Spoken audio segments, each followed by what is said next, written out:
CVC, la spinta vettoriale, il controllo della spinta vettoriale tramite riorientamento degli ugelli. Ecco l'ingresso del vettoriale.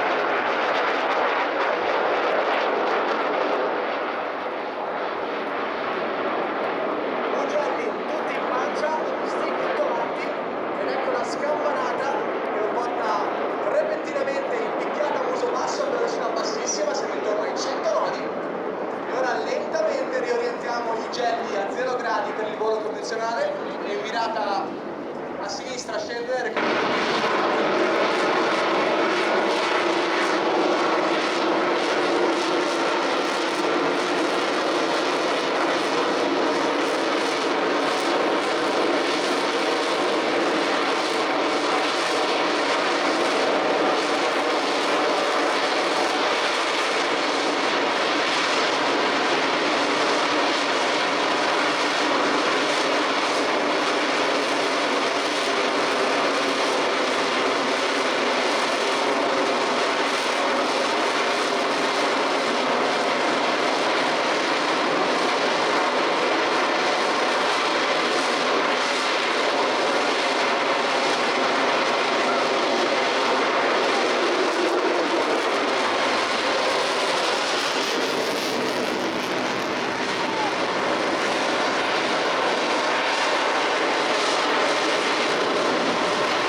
Secondo giro e l'uscita intorno ai 4.000 piedi, 40 gradi a muso basso a sinistra per riprendere velocità.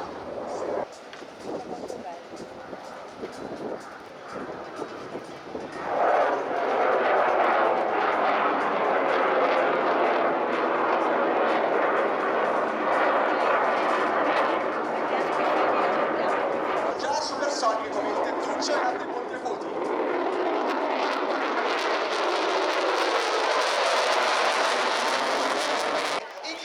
Passaggio dell'F35.